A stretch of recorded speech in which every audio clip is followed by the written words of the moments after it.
GLAD is the LGBTQ plus and ally ERG within Dow. And we have our vision to foster a safe, inclusive, supportive, and open working environment for all employees, regardless of sexual orientation, gender identity, or gender expression. So thank you again for joining tonight. I know you could have been several places tonight, so we appreciate your presence and your encouragement and your active engagement today. So settle in for the fireside chat between our own Amy Wilson and Mel Reid. Yeah, give it up.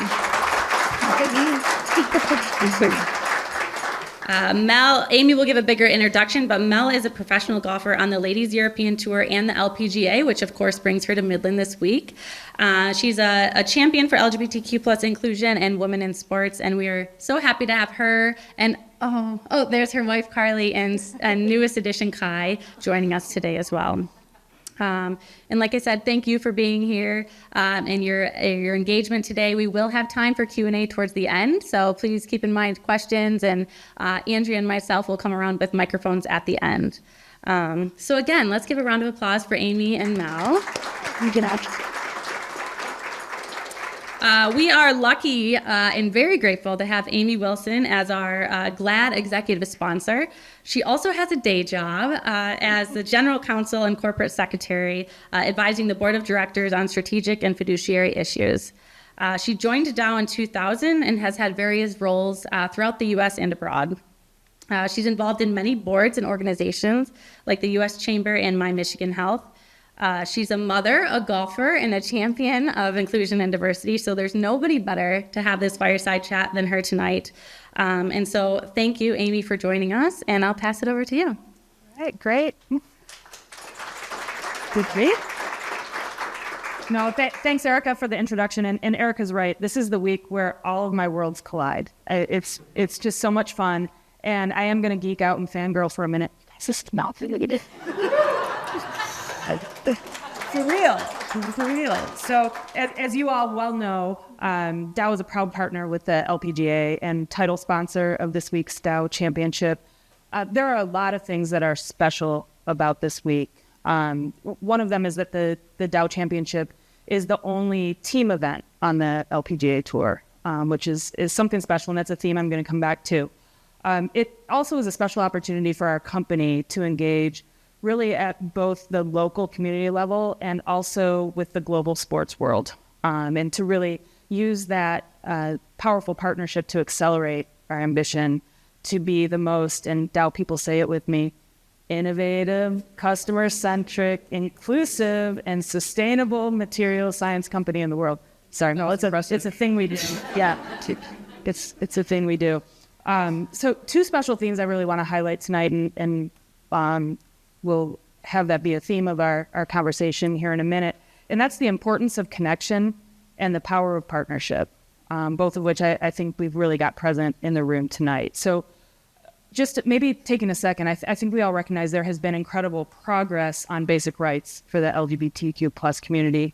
But the recent years have also given rise to a lot of challenges. So really, given those challenges, we're so fortunate to have this platform.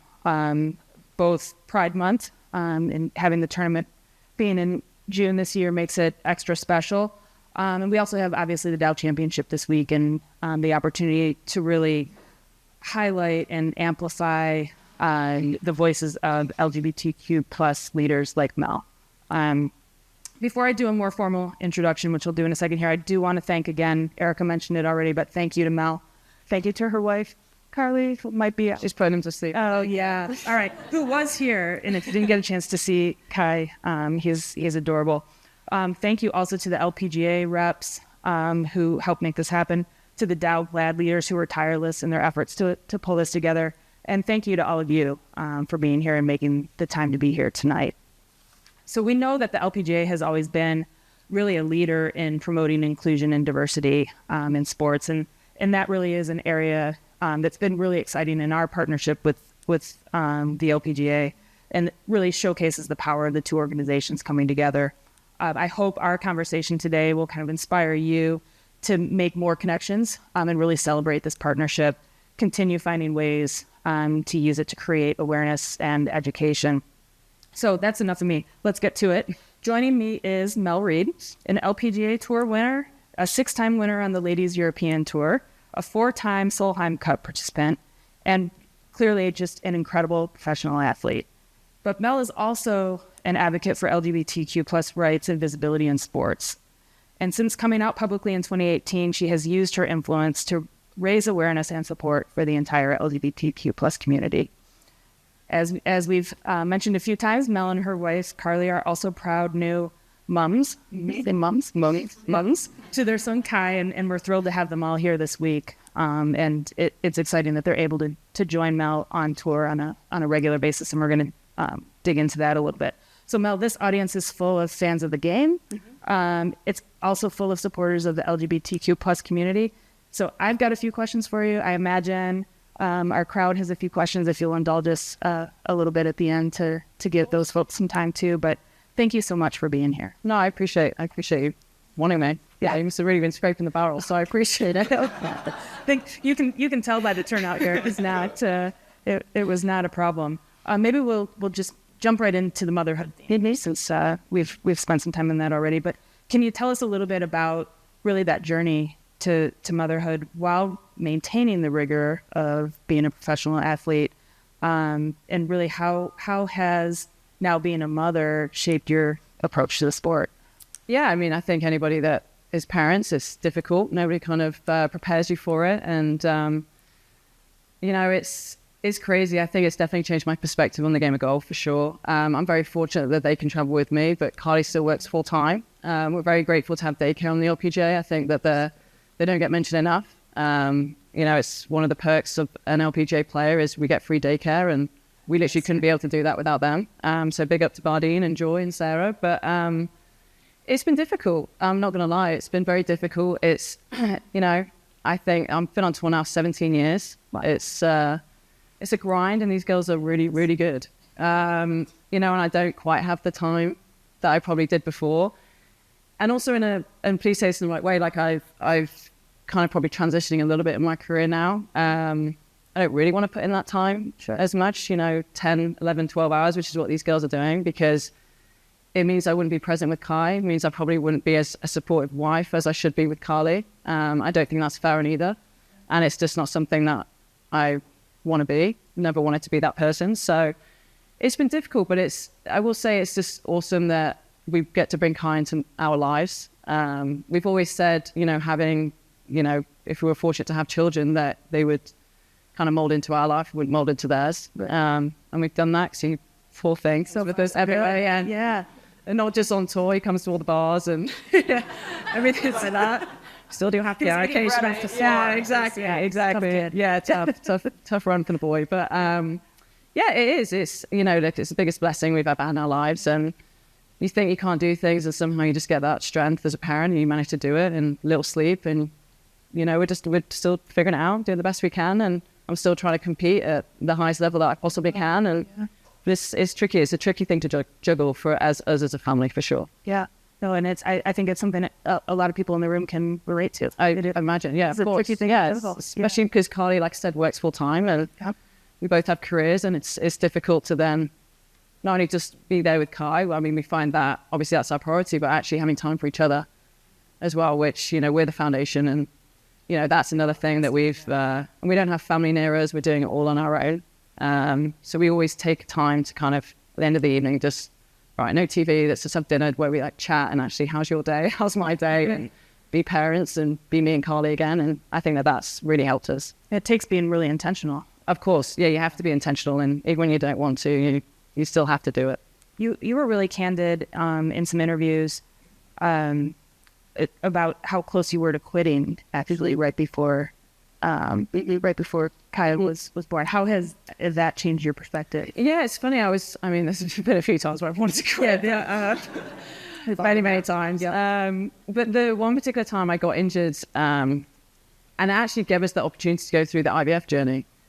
So we did reciprocal IVF. So I had to take hormone treatments, and then it was my embryo. But then, I say I did all the hard work, but basically Carly did all the hard work because she carried that one. Carly did most of the work. but that's what gave us an opportunity to have a family, if I'm completely honest. Yeah. Because It's funny how things work out. it's funny how things work out. And I know a lot of, my friends on tour, they keep waiting and waiting, and then they have a good year, they keep waiting and waiting. And, then they find out that they struggle to have a family. And, you have to get interventions that bring that in. And luckily with medicine now, they can do that. But it's funny. It's, we're not just a same-sex couple, but I feel like we have the IVF journey as well that we feel that we've helped a lot of our friendship with as well. So yeah, but it's funny how things work out like that. Right. We just had the time, we were like, right, let's do it. And we were blessed that we had him in the first go, and must have really wanted to be with us. So yeah, he was a strong little one. No, that's great. Well, and honestly, thank you for the sharing and being so transparent. I think it's such a common theme with your advocacy in general, is sharing the real stories. And along those lines, as an LGBTQ plus athlete, how important is visibility to you? And what strides have you taken as you evolved, and what have you seen the LPGA do in particular to support as well? Well, first of all, doing things like this with Dow and the LPGA is, it might seem very small, but it's huge. It makes a huge impact. I can guarantee it's somebody in your company sees this and feels part of something and doesn't feel like an outcast, as they shouldn't do. They should feel part of this. And at the end of the day, it's a bit of a cliche, but we're all human beings, right? I've always felt it very important it's all about representation. For me, I was very lucky that my family were very accepting. Just like anything, they just were like, okay, what else? But it's not always the case. And so it was important for me. I've had friends that have had horrific stories. And so it was just very important for me to, once I felt very comfortable in my own skin, and I didn't really care of the other opinions of people that I didn't care about, which is very hard to do, by the way. When they give you comments, especially on behind a screen, it's quite difficult not to look at that. But it was always important for me to use my very small platform that I had to show the representation and be that somebody could look at and go, oh, I'm kind of like you. Right, I'm not on my own.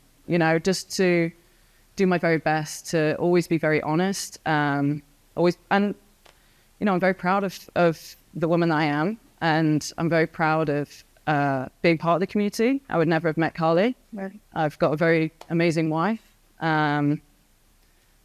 She is. I'm very fortunate to have a great partner. And we have a beautiful family together, and I'm just very blessed that I was born this way, if I'm completely honest. And I think it's important to say that out loud, because you just never know when I need to hear it. Yeah. No, those are just great examples of what I talked about, the connection, making connections with people by telling your story, and then the power of partnership, including the partnership that you have with Carly. It's fantastic. So I used to joke in my spare time I was going to try and write a book, and it was about how being a lawyer makes me a better mom, or being a mom makes me a better lawyer, but I haven't had spare time yet. But when I get to it, so I wonder the same for you. Golf is such a mental sport. Obviously a physical sport, but so much of it is mental. How has being a parent, being a mom, influenced your approach to golf, and vice versa? Yeah, golf for me was I lived it through everything. If I didn't play well, I was not the greatest person to be around. Because we put so much into it. No, don't look at Carly, because she'll agree with you. But it's tough. It's a really tough sport. It's a very tough life. It's amazing when things are going great. It's the best life ever. But when it's not, it's difficult. And you're on your own, and you feel very much on your own. You feel responsible for your team, and it's a lot. And I think having Kai's took me out of that. I come home, and all I care about is being present with him. And honestly, it's given me a bit more perspective that it's not the end of the world if I miss a cut. It's not the end of the world. It's really not. He doesn't care. He really doesn't care. He prefers it because he gets the weekend. That's right. More time. He gets more time with me. So it's definitely changed my perspective in a very, very healthy way. So yeah, and I think in the point that I am in my career, it's almost made me more brave to own my decisions. I've always tried to be a bit of a people pleaser in my team and felt very responsible for them. And now I'm taking a bit more authority and saying, I don't actually want to do that. I'm going to do this. This is what's best for me and my family. And he's given me that strength. So, or being a parent, I should say, has given me that strength. And that's something that I'll be forever grateful for. Yeah. Good. No, thank you. Thank you for that. And kind of maybe building on that and a comment you made earlier around those end of day check-ins and making sure that you and Carly take time. What other strategies do the two of you employ to really keep that, harmonious? And I hate to use the word balance because we talk about work-life balance and it's just life, right? But how do you manage kind of the demands of the tour, the demands of traveling with being new parents? It's a lot. I mean, we're still new parents. We're still figuring it out, right? But I think the one thing that me and Carly have always been very good at is the communication side. We're very good at having hard conversations. We're very good at being honest. I think she's a bit too honest sometimes, but that's just latent. Is there such a thing? No, it's just like, you're being an arse. Like, I know. But she's not wrong, But I think that we've always, we did a lot of we spoke a lot even before having Kai, like to make sure that we got everything, because, Kai's, for example, from a religious background, I'm not. But we kind of met in the topic. It's a very important topic. We met in the middle and said, I'm more than happy to do this if you come this way a bit. And found a middle ground there, found a middle ground here. But yes, we have to be extremely intentional to have time for ourselves. And I think on the road, we've got into a much better rhythm of just going with the flow. Because he does have blowouts on planes and it's not great. And so he is cranky on planes and I'm like, just relax, he's a baby. Or, she's like, stop getting, he's a baby. And the more you do it, the more comfortable you get with it, right? But I just feel like because we communicate so well, we understand. And I can tell if she needs a bit more of my help and she will be the same with me. And yeah, we've always just been very good at communicating, to be honest. Carly makes me communicate. So, which is, one of our assets. Good for both. Yeah, she's amazing at it. So, that's honestly, communication is key and making time for each other is so important. Yeah. So important. When we were chatting before we came up to, you mentioned that you're staying at Airbnbs, which, by the way, there are Airbnbs in Midland. Yeah. Which I thought was another kind of good technique, right, for managing. Yeah, it's funny. I mean, we've always done that. It's funny when you have a kid, not many people want to stay with you, but we had to change the people. But this will be my physio staying with us, my partner Bronte, who I'm playing with this week. And I can always see a shift in them when they stay with Kai. And we mix it around with players, whoever wants to stay with us. But they always become present when they come home. They don't talk about golf. And that's always what I've tried to encourage. And we don't have daycare on Mondays. I had to practice and my physio came in for 3 hours and was like, yeah, I'll block it off. I got you. It's funny, the LPGA, I will say, we always talk about being a family, but it really is. When you need support, it's amazing how many, it takes a village to raise a kid and we don't have that support, but then we come on tour and it's always somebody will be like, I've got him. If you need, a date night, I'll look after him. And these are players who are up at 4 a.m. They still offer that time and help. Yeah, which is, we are so grateful for. Yeah. And it means the world to us because it allows us to have that time. That's great. And honestly, it's another area where we feel that partnership, Dow, LPGA, that alignment around that feeling of family and taking care of each other. Yeah. Big ways, small ways. Yeah. Very important. Yeah. The way the world is going, not going to get into it, but people just need to be kinder and more, help people more and never know what people are struggling with. Babies bring that out. Yeah. They really do. Yeah. Yeah. Good. Well, so along those same lines, when you think about, I'll call it the state of the world, the state of things, what message do you hope to impart to kind of the next generation of athletes, particularly those from the LGBTQ plus community, really about kind of pursuing challenges, really in the face of kind of the reality of today? Yeah, I mean, life's hard, right? I've always, and it sounds cliche again, I've used that word second time, but at the end of the day, it really doesn't matter, what your religious background is, what your race is, what, sexual orientation, how you identify. We're all human beings. And as long as you're a good, kind human being, who cares? And there's a lot, just educate yourself. If you're going to judge someone, just educate yourself first before you kind of make comments. I just wish that people would just be kinder to each other and just give people a chance, until they prove you wrong. People just get so tied up on labels and stuff. And I'm like, we're all humans, just relax. Like, we all should be helping each other and just be nicer to each other and find some common ground and just have a drink and have a laugh, like, it's not that difficult. Be civil about it. Just be civil about it. Yeah. Yep. Yeah. But it's so simple, but yeah, people find it so hard to do. So I think we're going to shift into having some time for audience questions, but maybe while we're organizing around that, can I give you a quick lightning round? Are you ready for that? Okay. Yeah. Sure. Right. Okay. Favorite movie or most recent movie that you've seen? It can be animated. You got it. You guys, baby. Yeah. What did we watch recently? What was that one with just simply from a friend? Sure. What was that one just in? Okay, what was the peanut one? The peanut. Oh, the peanut one. All right, we're gonna follow up. Okay, just do it. We don't watch. I want to know what the peanut was. I know. Okay, favorite sport to play or watch other than golf? Football. Oh, softball. I was gonna say Yeah, football. football. Real football. Yeah. Yeah. All right, you didn't hesitate. Yeah. You see this guy nodding right here. Yeah. Real football. Derby County. Derby County. Fuck up the party. Born and bred. All right, we're gonna avoid that controversy. Okay. Favorite music to train by? My favorite band's Rufus the Soul at the minute. All right. So yeah. Good stuff. Do you have the earbud? Mm-hmm. Yep. Yeah. So you and Bronte are playing again this year. Team name? Well, okay, no, I won't give you the team name we wanted because it got rejected. But I didn't know. Do we have to clear the team name, or the LPGA clears the team? yeah, it was funny. Okay. Come up after. We're gonna hear. Yeah. But we're called British Royalty. Oh, clever. Yeah. I like it. All right, we'll be listening for that. Yeah. And can you share the walk-up song, or is that a surprise? The LPGA are picking it because we couldn't decide. So they're picking it, so it's up to you guys. If anyone's got any suggestions, go to So it's not the LPGA and she'll put it on for you. Not too late to vote. No. Okay. Awesome. Thank you.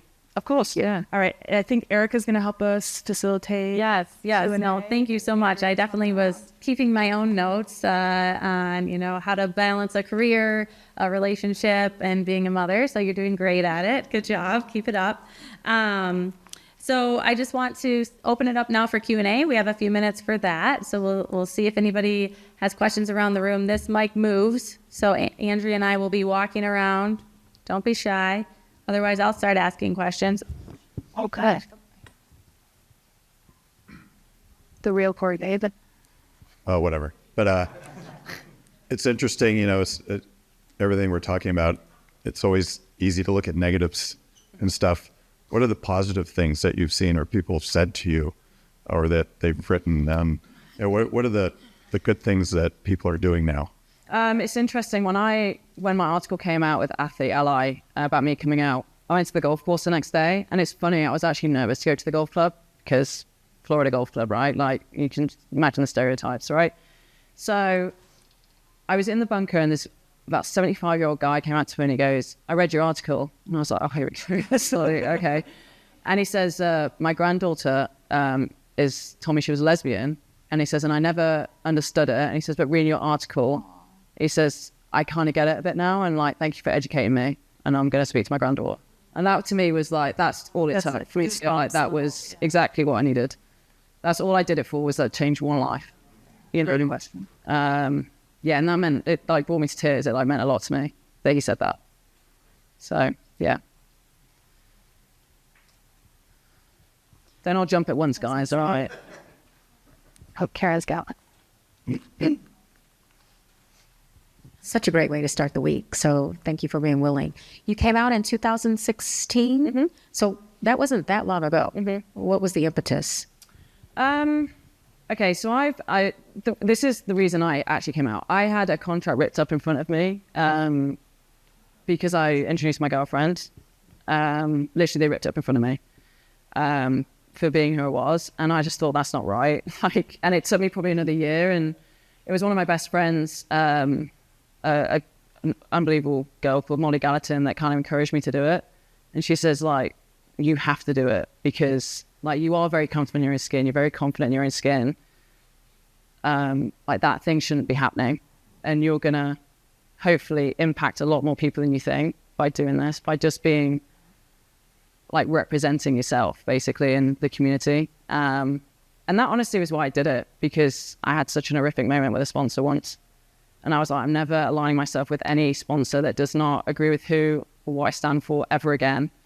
And at that point in my career, but it's not easy to do because I've had times where I've not had any money. And it's not easy to turn down money when they're offering you this kind of thing. And I was like, no, that's just, I know I'm going to, like, be better off not doing that. Like, not even financially, I don't even care about that. Like, I know I'm going to be better off not selling myself short and hiding myself. And that's honestly what gave me I had nothing to lose, basically. I had no sponsor at the time and I had nothing to lose. And I was like, no, I'm just going to do it. And it's funny when I did it, like, more people got in touch with me saying, we want you to represent us as our company because we're for that. And it's funny how you give that out to the world and then it gives you back that love. But yeah, that's honestly what it was. I was like, I'm just not that person anymore. I'm not doing that. That's what it was. Oh, thank you. Time for one more. As a mother, and I'm a parent of an LGBTQ person, what advice would you give to those raising children and creating that environment for them to feel comfortable and confident with, coming out to their families? Yeah, it's funny. I read this quote once, and it was, parents want their kids to be anything except for themselves. And it really stuck with me. I think you just being here, like, is showing that you're a great parent. Like, you know what I'm saying? Like, you being in this room, and for a lot of parents, it's not easy because you have these, I have this big dream of Kai being an athlete. Like, I would love that for myself. But if he doesn't, like, I feel like I've been around and experienced so much things in life at the age of 36. Like, I'm very open. I just want him to be who he wants to be.